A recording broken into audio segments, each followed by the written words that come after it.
Ginoo manaa kaninyo. Manausab kanimo. Pagbasa gikan sa Santos nga Ebanghelyo sumala ni Mateo. Himayaon ikaw o Ginoo. May pipila ka tawo nga nagdalag mga bata ngadto kang Hesus aron iyang itapion kanila ang iyang kamot ug magampo alang kanila. Apan gikasab-an sa mga tinun-an kadtong mga tawhana. Si Jesus miingon, "Paariya kanako ang mga bata ug ayaw sila pugni kay ang gingharian sa langit ila sa mga sama kanila." Ug iyang gitapion kanila ang iyang kamot ug unya milakaw siya. Ang Ebanghelyo sa Ginoo. Daigon ikaw o Kristo.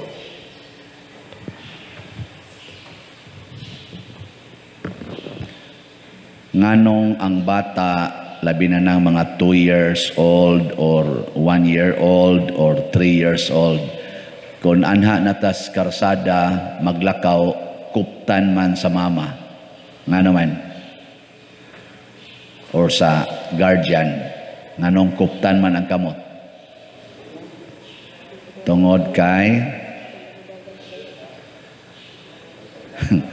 wa mo kibaw. Lain na lang, nganong ang bata nga 1 year old or 2 years old butangan naman ron og diaper? Tungod kay wa mo kibaw. May pading pari nga way bata. Kamo hinoon nga namoy mga anak, wa mo kibaw sa rason. Nganong ipalayo man ang posporo, ipalayo man ang mga alcohol, di man ingon man nga avoid sa rich sa children. Ngano man na? Tungod kay ang bata para nato way buot. Mo pataka lag inom, pataka lag dagan, pataka lag pangihi, or unsa diha ilang kuan, way buot. Nya kay wa may buot atong gunitan. Ikaw mo? Pero matud pa ni Kristo, kining gagmayng mga bata maunit tag-iyas langit. Oh. So ang tag-iya des langit kadtong mga way buot. Kamo unsa mo? Nagdayaper mo ron? Wa, ano man? Nana mo ikabuot. Pero moabot ang panahon nga mag-adult diaper gyud mo. Labi na gwa na kay buot.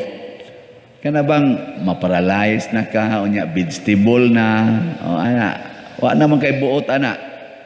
Na. So basta mo ni akong nakita nga usas pang malando nga ang tag-iya des langit kadto di ay way buot. Kay kani man kung way buot, magbuot-buot, mosunod ni sila sa dunay kabuot. Basta wa gyud sila buot, mosunod sa way kabuot. Pero kaning ni claim nga naa ko'y kabuot, magbuot-buot.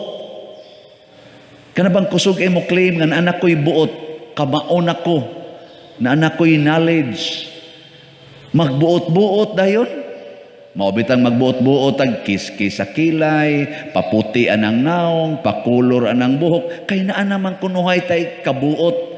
Magbuot-buot o kanang himo anang premarital sex, magpuyo-puyo, kay sila kuno'y nagdesisyon, kay naa naman kunuhay kabuot. Gadi, magbuot-buot pagani tagpatay sa atong isig katao, kay ako ning katungod, patyon tika, pinaagi og murder, pinaagi og euthanasia, or pinaagi abortion, patyon tika, kay ako ning kabuot. Muna ang dunay kabuot dinis kalibutan, dili tag-iyas langit. Kay ngano man magbuot-buot. Tan-aw ninyo aning pari karong gamisa, duna ni buot o way buot. Sige, tubag.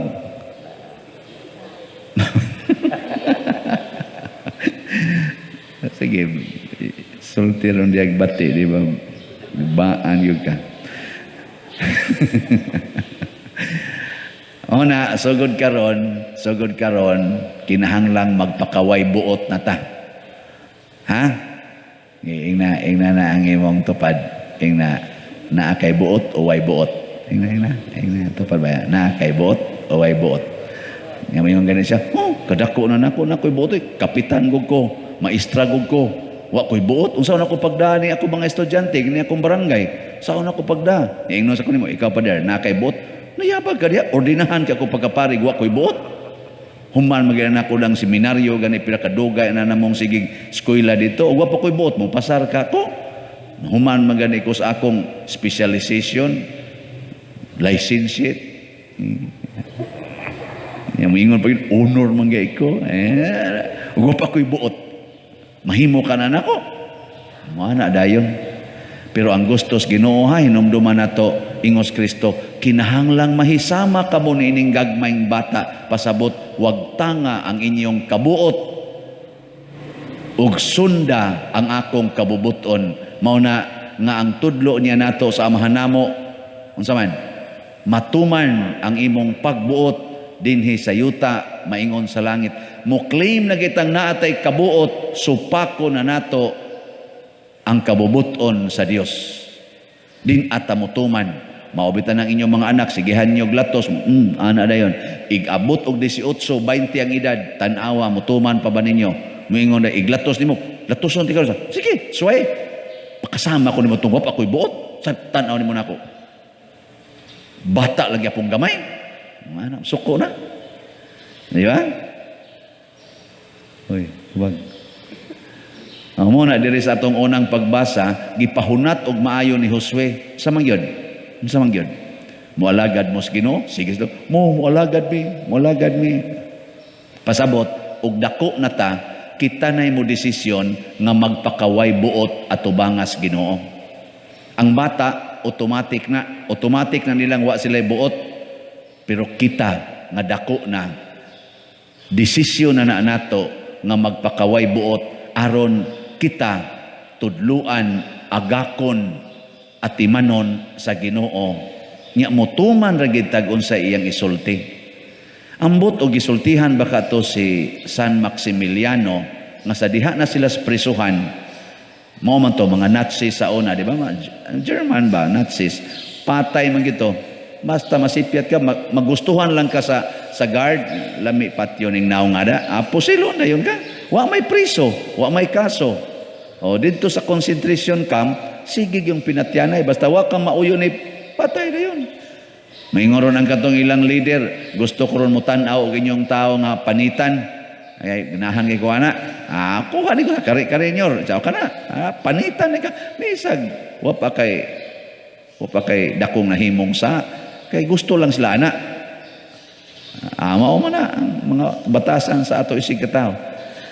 Gatan-aw si San Maximiliano nga dunay tao nga ilang patyon. Nya tan-aw niya buutan maning tawhana or kahatingali basig pamilyado to or nagkaistorya baka kay pari man siya hilig sa istorya basig naka-share to niya nga na siya anak pila ka buok gagmay pa niya ang iyang asawa batanon pa basin bag naa siya sa maayong disposisyon niya human maoy napilian nga patyon pagkakita ni San Maximiliano pastilan naa para ba ni gapaabot niya dito da iyang mga anak ako may gapaabot kay ang madre wa di man na magpaabot sa pari man ko siya niingon sir pwede og buhian lang na siya nya ako lang maoy patya ako lang mo'y ipuli ug unsay gusto ninyong buhaton niya mo tong gitorture siya maayo karon matagbaw ang gatan-aw ang gusto lang mo tan-aw nga naagyoy paantuson. Siya mo'y gitorture hangtod namatay. Kamo, mubuhat mo ana. Uy. Dili. Ang nanimba man tadi ni. Kay matod pa ni Maximilian Kolbe sa iyang pamalandong okasyon na ni nga si Kristo akong sundon. Nga siya mo'y nagpapatay aron kitang tanan mabuhi. Nga siya mo'y niingon siyang amahan, sige, ako nala ipadala kay din aman na sila maminaw. Kay kanigo mga Israelita kasi ingon, musimba mis Ginoo, musunod na mis Ginoo. Nahimo man ni silang mga masinupakon, nagsigi na magsimba og ilang kaugalingong Dios-Dios. Pareagod nato karon, sige tagsimba dinhi, kinsa may inyong gialagaran ang kwarta.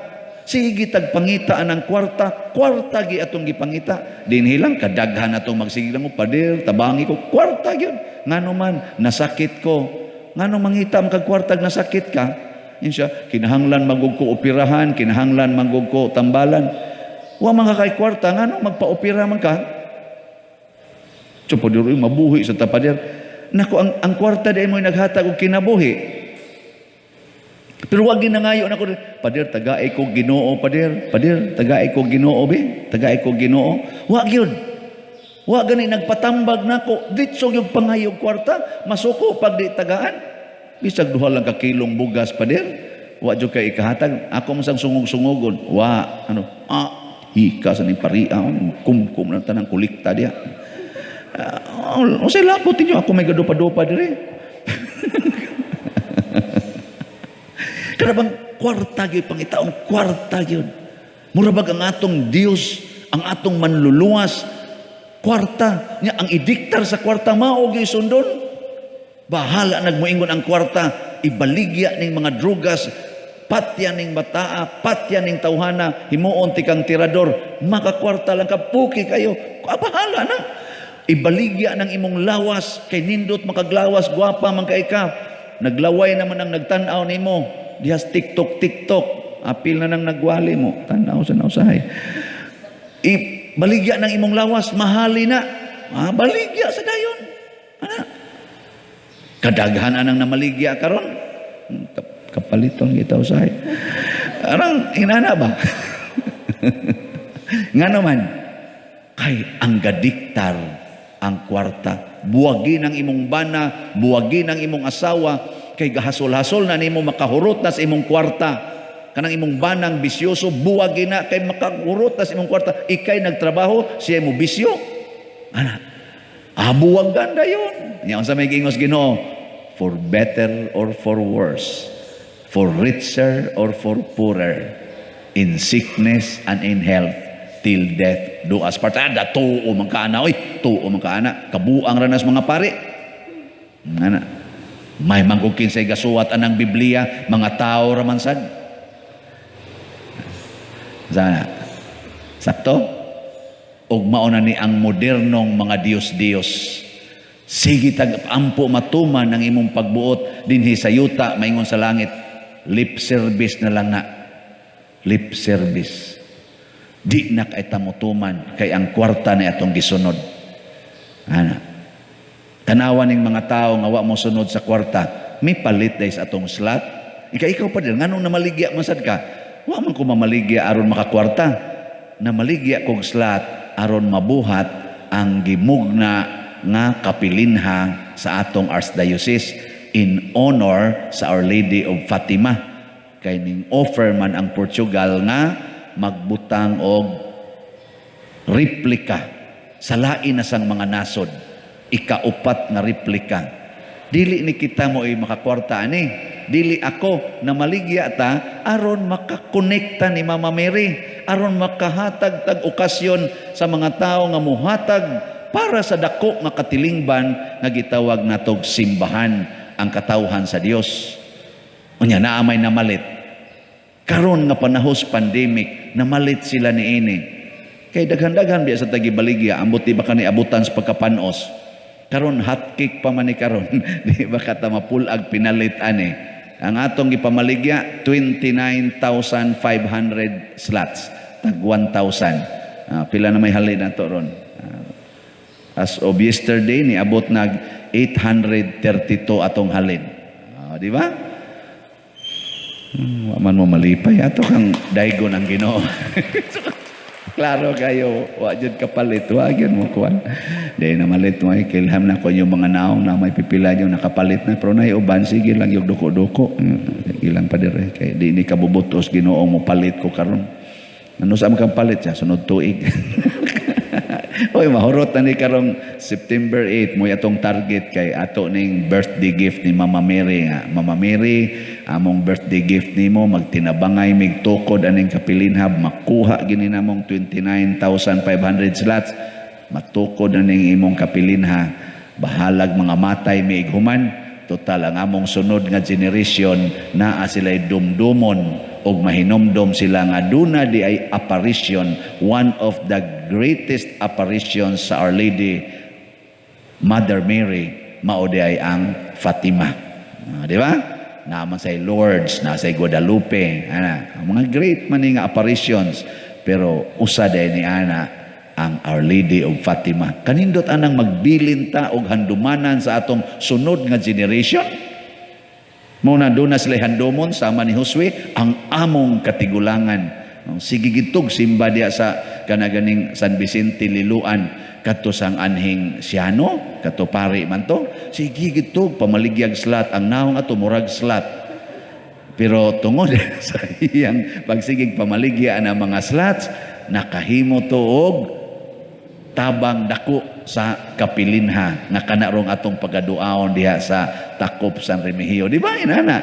Oh, kadto sila si anhing Monsignor Ruben Labajo, kadto sila si anhing Padre Lindon, kadto si anhing Arsobispo Palma o si Palma. Oh, kadto sila. Hisgutan man ta mga 100 years from now or 500 years from now. Di ba? Hisgutan ta. Mo bitang gihisgutan natos Magellan 500 years ago nga mao'y nagdasa mga misyonero o pagtulunan nga Kristyanismo dinhi sa Sugbo 500 years ago. Buhi pa na sila, patay na, pero doon na sila gihaguan pag-ugbok dinhi sa Pilipinas.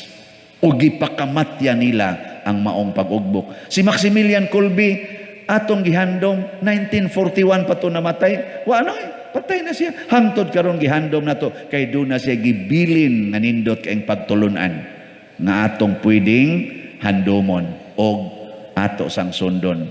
Mo ni atong gibuhat karon. Muna congratulations sa mga around 832 more or less nga nakahatag na. Pastilang nindota. Ako hatag sa ako. Gagmer ano niya kung hatag kay kailangan may makuha aning dupa-dupa nga. Usahay labi na karong pandemic tagnapo na lang katao pasudlon samot na pila na malaihog ana sa murason man sana kami pa diri ipalit sa tao na mog suporta ayuda ngadto sa among mga kauban sad mantini lang sa tanim piso pa diri sa una unta to 5 unta to nya karon piso na lang ginon ato na lang tigomon ang mga tino ba sa atong mga sobra-sobra ba matigo maginang tanan pero usara gyud dihay atong isulti matuman ang imong pagbuot dili ang kwarta mo'y among sentrohon kung dili ang katilingban nga Kristohanon. Si Maximilian Kolbe wa magtan-aw siyang kaugalingon ang iyang gitan-aw ang katilingban nga mao ang simbahan. Mao na siya kining pagtukod sa nato aning ato mga projects dinhi apil na rong kapilinha ang gitan-aw nato ang katilingban dili ang pari or kamo diha. Magtinabangay ta para sa katilingban kay mauni ang mulungtad kita nga individual maglisod tag lungtad di ta kaabot og 500 years si Josue nga buutan sa kaayo 110 ray edad kamo pa kaha nga may pagkabuangon may lagkaabot mog 80 labaw na ning gawali ambot kaabot ba kanig 60 tulo duha na lang ka tuig kuwang sige nindog na ta. Mga igsoon, pangayoon ta sa Dios ang iyang way puas nga panalangin, mapaubsanon kitang musangpit kaniya sa pag-ingon, dungga kami